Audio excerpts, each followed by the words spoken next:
بسم الله الرحمن الرحيم. الحمد لله الذي أنزل على عبده الكتاب ولم يجعل له عوجا قيما لينذر بأسا شديدا من لدنه ويبشر المؤمنين الذين يعملون الصالحات أن لهم أجرا حسنا ماكثين فيه أبدا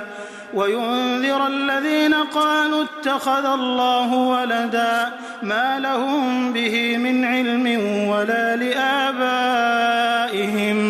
كبرت كلمة تخرج من أفواههم إن يقولون إلا كذبا فلعلك باخع نفسك على آثارهم إن لم يؤمنوا بهذا الحديث أسفا إنا جعلنا ما على الأرض زينة لها لنبلوهم أيهم أحسن عملا وإنا لجاعلون ما عليها صعيدا جرزا أم حسبت أن أصحاب الكهف والرقيم كانوا من آياتنا عجبا إذ أوى الفتية إلى الكهف فقالوا ربنا آتنا من لدنك رحمة وهيئ لنا من أمرنا رشدا فضربنا على آذانهم في الكهف سنين عددا ثم بعثناهم لنعلم أي الحزبين أحصى لما لبثوا أمدا نحن نقص عليك نبأهم بالحق إنهم فتية آمنوا بربهم وزدناهم هدى وربطنا على قلوبهم إذ قاموا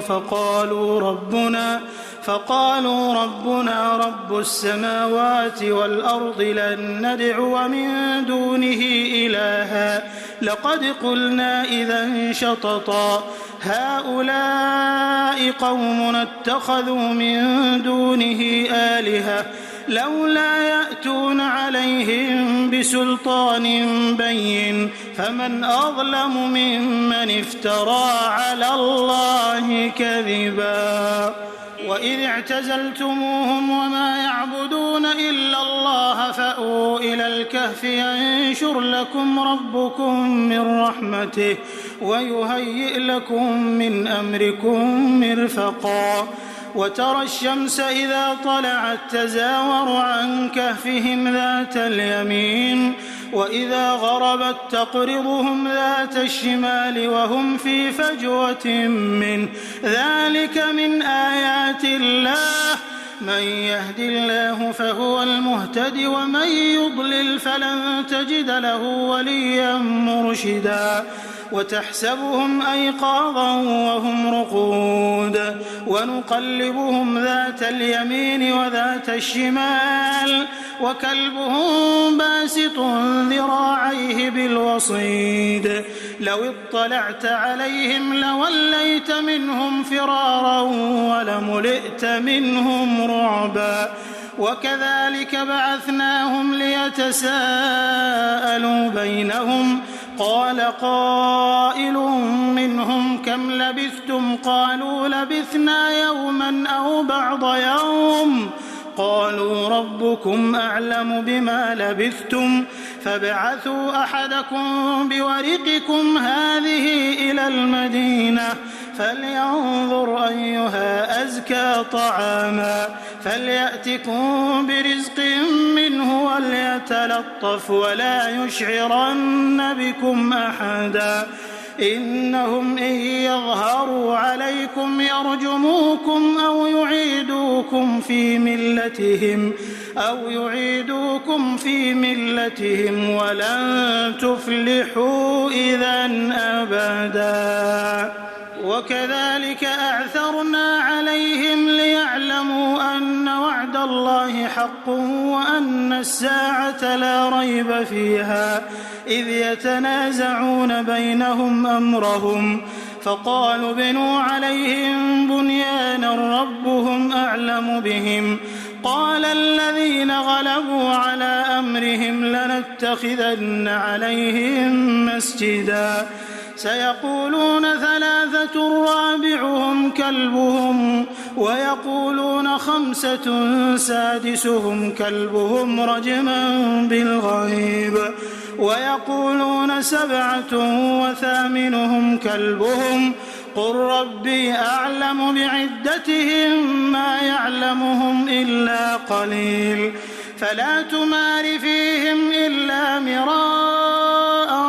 ظاهرا ولا تستفت فيهم منهم أحدا ولا تقولن لشيء إني فاعل ذلك غدا إلا أن يشاء الله واذكر ربك إذا نسيت وقل عسى أن يهديني ربي لأقرب من هذا رشدا ولبثوا في كهفهم 300 سنين وازدادوا 9 قل الله أعلم بما لبثوا له غيب السماوات والأرض أبصر به وأسمع ما لهم من دونه من ولي ولا يشرك في حكمه أحدا واتل ما أوحي إليك من كتاب ربك لا مبدل لكلماته ولن تجد من دونه ملتحدا واصبر نفسك مع الذين يدعون ربهم بالغداة والعشي يريدون وجهه ولا تعد عيناك عنهم تريد زينة الحياة الدنيا ولا تطع من أغفلنا قلبه عن ذكرنا واتبع هواه وكان أمره فرطا وقل الحق من ربكم فمن شاء فليؤمن ومن شاء فليكفر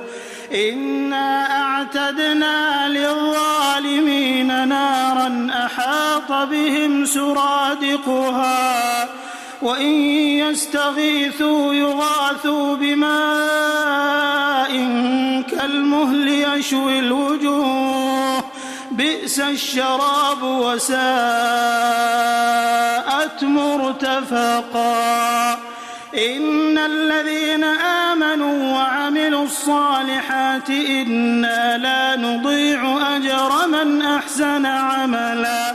أولئك لهم جنات عدن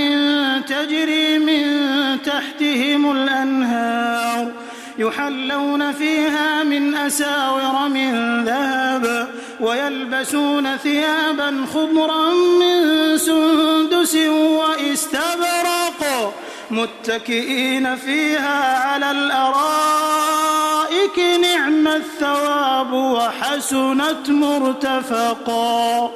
واضرب لهم مثل الرجلين جعلنا لأحدهما جنتين من أعناب وحففناهما بنخل وجعلنا بينهما زرعا كلتا الجنتين آتت أكلها ولم تظلم منه شيئا وفجرنا خلالهما نهرا وكان له ثمر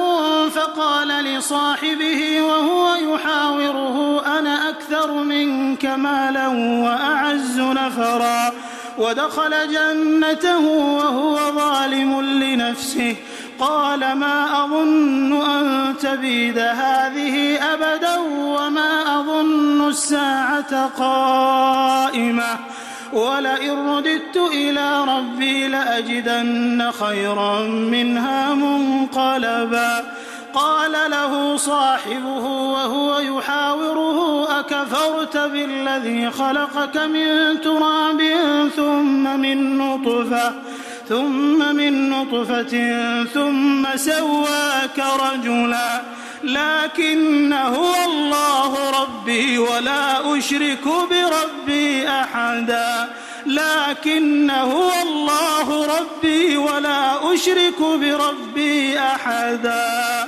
ولولا إذ دخلت جنتك قلت ما شاء الله لا قوة إلا بالله إن ترني أنا أقل منك مالا وولدا فعسى ربي أن يؤتيني خيرا من جنتك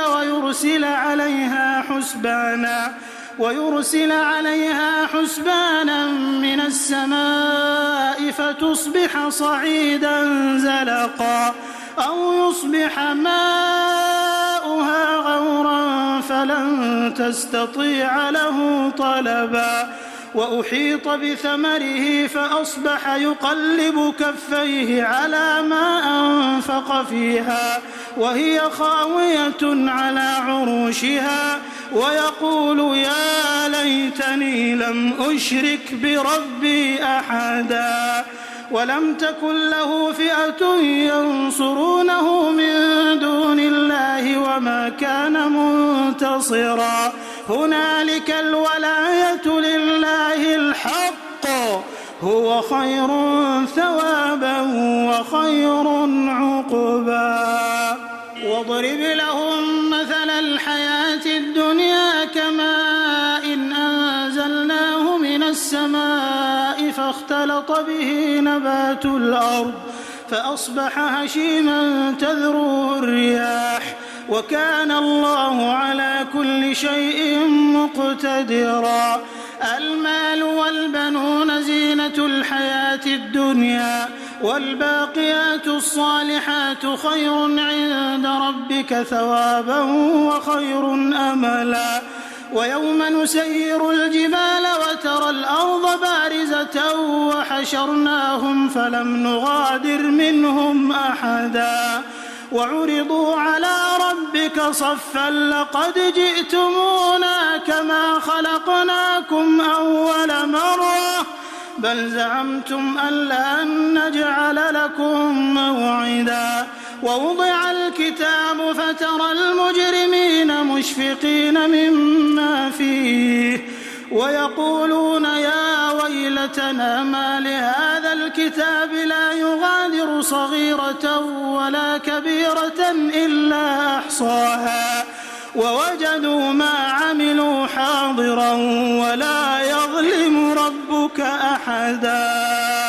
وإذ قلنا للملائكة اسجدوا لآدم فسجدوا إلا إبليس كان من الجن ففسق عن أمر ربه أفتتخذونه وذريته أولياء من دوني وهم لكم عدو بئس للظالمين بدلا ما أشهدتهم خلق السماوات والأرض ولا خلق أنفسهم وما كنت متخذ المضلين عضدا ويوم يقول نادوا شركائي الذين زعمتم فدعوهم فلم يستجيبوا لهم وجعلنا بينهم موبقا ورأى المجرمون النار فظنوا أنهم مواقعوها ولم يجدوا عنها مصرفا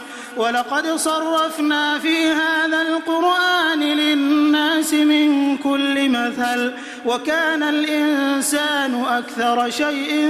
جدلا وما منع الناس أن يؤمنوا إذ جاءهم الهدى ويستغفروا ربهم إلا أن تأتيهم سنة الأولين أو يأتيهم العذاب قبلا وما نرسل المرسلين إلا مبشرين ومنذرين ويجادل الذين كفروا بالباطل ليدحضوا به الحق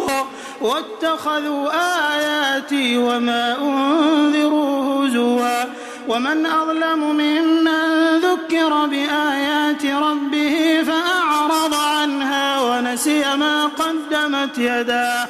إنا جعلنا على قلوبهم أكنة أن يفقهوه وفي آذانهم وقرا وإن تدعهم إلى الهدى فلن يهتدوا إذا أبدا وربك الغفور ذو الرحمة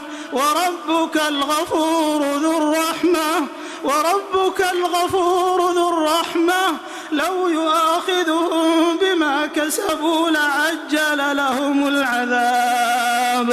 بل لهم موعد لن يجدوا من دونه موئلا وتلك القرى أهلكناهم لما ظلموا وجعلنا لمهلكهم موعدا وإذ قال موسى لفتاه لا أبرح حتى أبلغ مجمع البحرين أو أمضي حقبا فلما بلغا مجمع بينهما نسيا حوتهما فاتخذ سبيله في البحر سربا فلما جاوزا قال لفتاه آتنا غداءنا لقد لقينا من سفرنا هذا نصبا قال أرأيت إذ أوينا إلى الصخرة فإني نسيت الحوت وما أنسانيه إلا الشيطان أن أذكره واتخذ سبيله في البحر عجبا قال ذلك ما كنا نبغي فارتدا على آثارهما قصصا فوجدا عبدا من عبادنا آتيناه رحمة من عندنا وعلمناه من لدنا علما قال له موسى هل أتبعك على أن تعلمني مما علمت رشدا قال إنك لن تستطيع معي صبرا وكيف تصبر على ما لم تحط به خبرا قال ستجدني إن شاء الله صابرا ولا أعصي لك أمرا قال فإن اتبعتني فلا تسألني عن شيء حتى أحدث لك منه ذكرا فانطلقا حتى إذا ركبا في السفينة خرقها قال أخرقتها لتغرق أهلها لقد جئت شيئا إمرا قال ألم أقل إنك لن تستطيع معي صبرا قال لا تؤاخذني بما نسيت ولا ترهقني من أمري عسرا فانطلقا حتى إذا لقيا غلاما فقتله قال أقتلت نفسا زكية بغير نفس لقد جئت شيئا نكرا قال ألم أقل لك إنك لن تستطيع معي صبرا قال إن سألتك عن شيء بعدها فلا تصاحبني قد بلغت من لدني عذرا فانطلقا حتى إذا أتيا أهل قرية استطعما أهلها فأبوا أن يضيفوهما فوجدا فيها جدارا يريد أن ينقض فأقامه قال لو شئت لاتخذت عليه أجرا قال هذا فراق بيني وبينك سأنبئك بتأويل ما لم تستطع عليه صبرا أما السفينة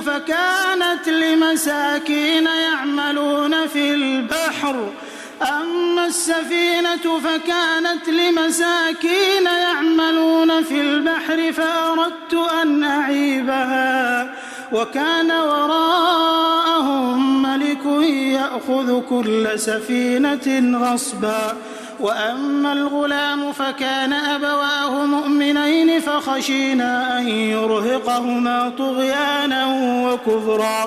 فأردنا أن يبدلهما ربهما خيرا منه زكاة وأقرب رحما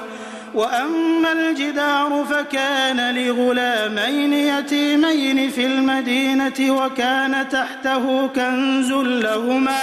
وكان أبوهما صالحا فأراد ربك أن يبلغا أشدهما ويستخرجا كنزهما رحمة من ربك وما فعلته عن أمري ذلك تأويل ما لم تسطع عليه صبرا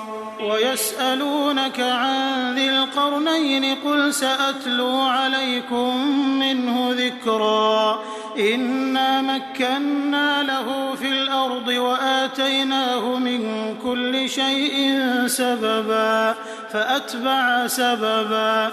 حتى إذا بلغ مغرب الشمس وجدها تغرب في عين حمئة ووجد عندها قوما قلنا يا ذا القرنين إما أن تعذب وإما أن تتخذ فيهم حسنا قال أما من ظلم فسوف نعذبه ثم يرد إلى ربه فيعذبه عذابا نكرا وأما من آمن وعمل صالحا فله جزاء الحسنى وسنقول له من أمرنا يسرا ثم أتبع سببا حتى إذا بلغ مطلع الشمس وجدها تطلع على قوم لم نجعل لهم من دونها سترا كذلك وقد أحطنا بما لديه خبرا ثم أتبع سببا حتى إذا بلغ بين السدين وجد من دونهما قوما لا يكادون يفقهون قولا قالوا يا ذا القرنين إن يأجوج ومأجوج مفسدون في الأرض فهل نجعل لك خرجا على أن تجعل بيننا وبينهم سدا قال ما مكني فيه ربي خير فأعينوني بقوة أجعل بينكم وبينهم ردما آتوني زبر الحديد حتى إذا ساوى بين الصدفين قال انفخوا حتى إذا جعله نارا قال آتوني أفرغ عليه قطرا فما استطاعوا أن يظهروه وما استطاعوا له نقبا قال هذا رحمة من ربي فإذا جاء وعد ربي جعله دكاء وكان وعد ربي حقا وتركنا بعضهم يومئذ يموج في بعض ونفخ في الصور فجمعناهم جمعا وعرضنا جهنم يومئذ للكافرين عرضا الذين كانت أعينهم في غطاء عن ذكري وكانوا لا يستطيعون سمعا أفحسب الذين كفروا أن يتخذوا عبادي من دوني أولياء إنا أعتدنا جهنم للكافرين نزلا قل هل ننبئكم بالأخسرين أعمالا الذين ضل سعيهم في الحياة الدنيا وهم يحسبون أنهم يحسنون صنعا أولئك الذين كفروا بآيات ربهم ولقائه فحبطت أعمالهم فلا نقيم لهم يوم القيامة وزنا ذلك جزاؤهم جهنم بما كفروا واتخذوا آياتي ورسلي هزوا إن الذين آمنوا وعملوا الصالحات كانت لهم جنات الفردوس نزلا خالدين فيها لا يبغون عنها حولا قل لو كان البحر مدادا لكلمات ربي لنفد البحر قبل أن تنفد كلمات ربي ولو جئنا بمثله مددا قل إنما أنا بشر مثلكم يوحى إلي أنما إلهكم إله واحد فمن كان يرجو لقاء ربه فليعمل عملا صالحا ولا يشرك بعبادة ربه أحدا.